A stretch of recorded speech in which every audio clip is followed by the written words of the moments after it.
Number है कपटी मित्र के लिए सही मुहावरा है। तो कपटी मित्र के लिए आपको सही मुहावरा का चयन करना है दिए गए ऑप्शंस में से। तो राइट आंसर बनेगा दोस्तों ऑप्शन बी, आस्तीन का सांप। कपटी मित्र के लिए मुहावरा बनेगा ऑप्शन बी राइट आंसर है।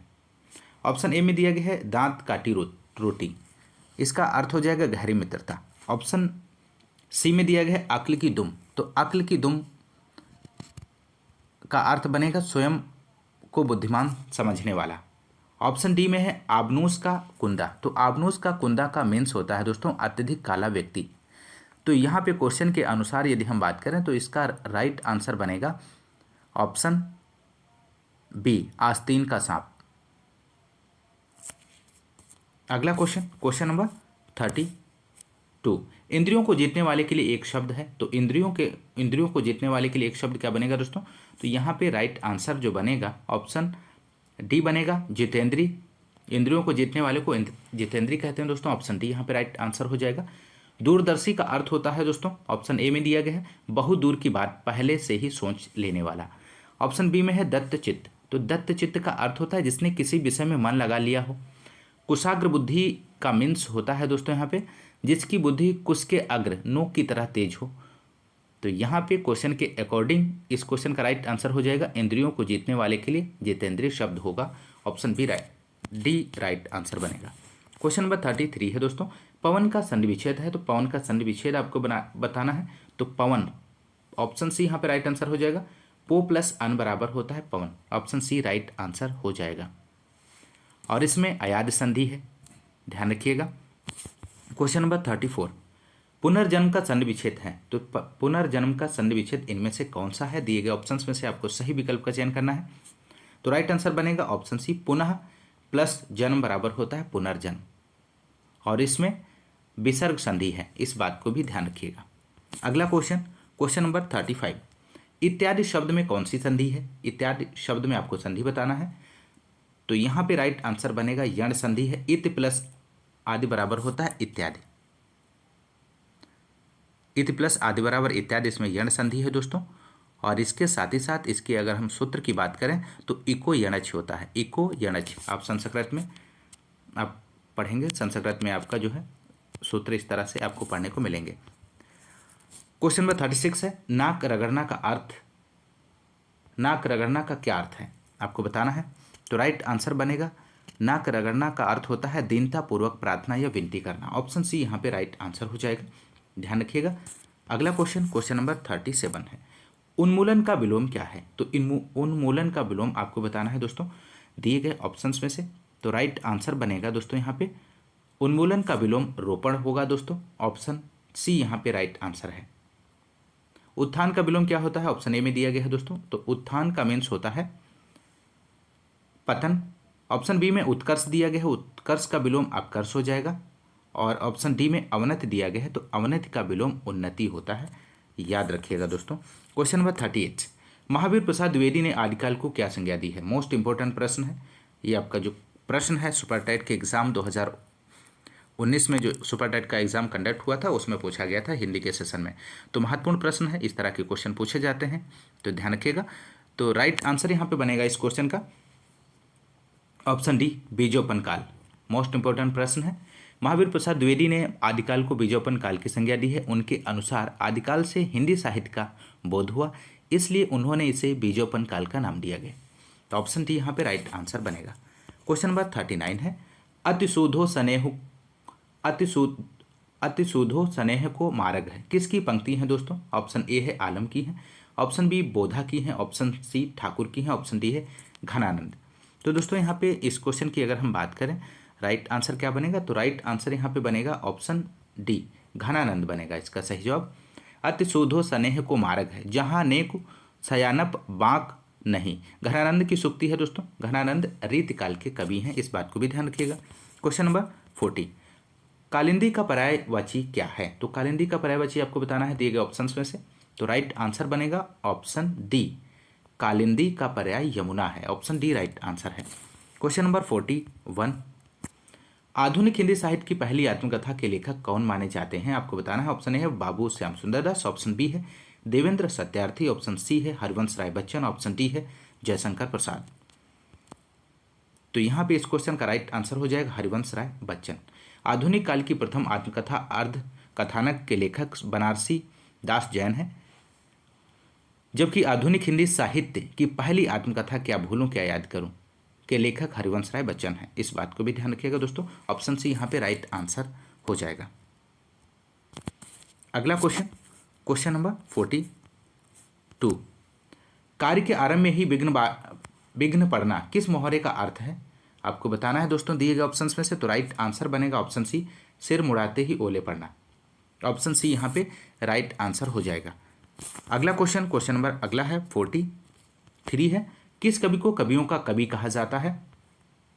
तो राइट आंसर बनेगा यहाँ पे इस क्वेश्चन का ऑप्शन बी, शमशेर बहादुर सिंह को कवियों का कवि कहा जाता है। दोस्तों ध्यान रखिएगा। क्वेश्चन नंबर 44 है, दशरथ सुतते हु लोक बखाना राम नाम का मरब है आना। तो किस रचनाकार की पंक्तियां हैं दोस्तों, आपको बताना है। तो राइट आंसर बनेगा ऑप्शन ए, तुलसीदास की पंक्ति दी गई है दोस्तों। तो ऑप्शन ए यहाँ पे राइट आंसर हो जाएगा। अगला क्वेश्चन, क्वेश्चन नंबर 45 है, हिंदी का पहला पत्र है, मोस्ट इंपॉर्टेंट प्रश्न है, पूछा जाता है। तो राइट आंसर यहाँ पे बनेगा इस क्वेश्चन का option A, Udant Marton. Option A यहाँ पे राइट आंसर हो जाएगा दोस्तों। हिंदी का पहला साप्ताहिक पत्र उदंत मार्टन का प्रकाशन सर्वप्रथम 30 मई 1966 को हुआ था दोस्तों। इसके प्रथम संपादक पंडित जुगल किशोर शुक्ल थे। इस बात को भी ध्यान रखिएगा। अगला क्वेश्चन, क्वेश्चन नंबर 46, चिंतामणि किसका निबंध संग्रह है दोस्तों, आपको बताना है। तो राइट आंसर हो जाएगा ऑप्शन सी, रामचंद्र शुक्ल का है दोस्तों यदि आपको क्लास पसंद आ रही है तो क्लास को ज़्यादा से ज़्यादा लाइक और शेयर करते रहिए दोस्तों। तो यहाँ पे राइट आंसर ऑप्शन सी हो जाएगा, रामचंद्र शुक्ल। अगला क्वेश्चन, क्वेश्चन नंबर 47 है, काशी नागरिक प्रचारणी सभा की स्थापना किस वर्ष हुई थी। तो यहाँ पे राइट आंसर बनेगा इस क्वेश्चन का, इसकी स्थापना 1893 ईस्वी में हुई थी। ऑप्शन ए यहाँ पे राइट आंसर हो जाएगा। अगला क्वेश्चन, क्वेश्चन नंबर 48 है, प्रेम सागर किसकी रचना है। तो प्रेम सागर रचना आपको बताना है दोस्तों किसकी है। तो प्रेम सागर लल्लू लाल जी की रचना है और इसकी 14 रचनाएं बताई जाती हैं, जिनमें प्रेम सागर प्रमुख है। तो ऑप्शन सी यहाँ पे राइट आंसर हो जाएगा। क्वेश्चन नंबर 49 है, व्युत्पत्ति के आधार पर संज्ञा के कितने भेद होते हैं। तो व्युत्पत्ति के आधार पर संज्ञा के कितने भेद होते हैं दोस्तों। तो व्युत्पत्ति के आधार पर संज्ञा के 3 भेद होते हैं, रूढ़ संज्ञा, यौगिक संज्ञा और योग रूढ़ संज्ञा। तो ऑप्शन सी यहाँ ऑप्शन ए यहाँ पे राइट आंसर बनेगा दोस्तों। अगला क्वेश्चन, क्वेश्चन नंबर 50, हिंदी के शब्दों का लिंग निर्धारण किसके आधार पर होता है दोस्तों, आपको बताना है। तो राइट आंसर बनेगा ऑप्शन सी, क्रिया इसका सही जवाब हो जाएगा। हिंदी के शब्दों में लिंग धारण क्रिया के आधार पर होता है, जैसे वह जा रहा है पुल्लिंग है, वह जा रही है स्त्रीलिंग। ध्यान रखिएगा। अगला क्वेश्चन, क्वेश्चन नंबर 51, कारक के कितने भेद होते हैं, आपको बताना है दोस्तों दिए गए ऑप्शन में से। तो कारक के भेद यहाँ पे 8 होते हैं दोस्तों, ध्यान रखिएगा। कर्ता, कर्म, अवकरण, संप्रदान, अपादान, संपदा, संबंध, अधिकरण और संबोधन कारक, ये 8 कारक होते हैं दोस्तों, ध्यान रखिएगा। क्वेश्चन नंबर 52, घा का उच्चारण स्थान कौन सा है, आपको बताना है दोस्तों दिए गए ऑप्शंस में से। तो यहाँ पे राइट आंसर बनेगा, घा का उच्चारण स्थान कंठ है। ऑप्शन बी यहाँ पे राइट आंसर बनेगा। क्वेश्चन नंबर अगला है, क्वेश्चन नंबर 53 है, 6 वर्ण किसके योग से बना है, आपको बताना है दिए गए ऑप्शंस में से। तो 6 वर्ण किसके योग से बना है। तो राइट आंसर बनेगा ऑप्शन ए, का प्लस खा से छा बनता है दोस्तों। अगला क्वेश्चन, क्वेश्चन नंबर 54 है, शुद्ध वर्तनी का चयन कीजिए। दिए गए ऑप्शंस में से आपको शुद्ध वर्तनी का चयन करना है।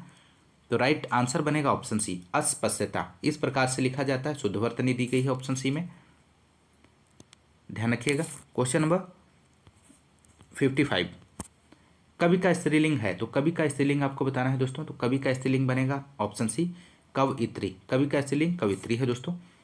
अगला क्वेश्चन, क्वेश्चन नंबर 56, तरणि का पर्यायवाची शब्द है। तो तरणि का पर्यायवाची शब्द आपको बताना है। तो तरणि शब्द का पर्यायवाची शौर्य हो जाएगा। ऑप्शन ए यहाँ पे राइट आंसर बनेगा। Next question, question number 57, mean का पर्यायवाची शब्द है। तो मीन का पर्यायवाची इनमें से कौन सा होगा।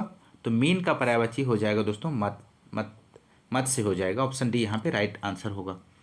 क्वेश्चन नंबर 58 है, दिए हुए शब्दों में भिन्न अर्थ वाला शब्द है। तो राइट आंसर बनेगा ऑप्शन सी भार्या, यहाँ पे सही जवाब हो जाएगा। ऑप्शन ए में दिया गया है आत्मजा, ऑप्शन बी में है नंदिनी, ऑप्शन डी है कन्या। पुत्री के पर्याय हैं दोस्तों, जबकि भार्या जो है पत्नी का पर्याय है। तो ऑप्शन सी जो है यहाँ पे भिन्न है। अगला क्वेश्चन, क्वेश्चन नंबर 59, अनुपम का पर्यायवाची शब्द है। तो अनुपम का पर्यायवाची शब्द आपको बताना है। तो राइट आंसर हो जाएगा ऑप्शन सी। अनुपम का पर्यायवाची क्या बनेगा दोस्तों यहाँ पे? तो ऑप्शन डी यहाँ पे बनेगा अद्वितीय होता है। अनुपम का पर्यायवाची अद्वितीय होता है। अगला क्वेश्चन, क्वेश्चन नंबर 60 है और अंतिम क्वेश्चन है दोस्तों। कान का कच्चा होने का अर्थ है। तो कान का कच्चा होने का अर्थ क्या है दोस्तों? तो कान का कच्चा होने का अर्थ होता है सुनी सुनाई बातों का जल्दी से विश्वास कर लेना। ऑप्शन बी यहाँ पे राइट आंसर हो जाएगा।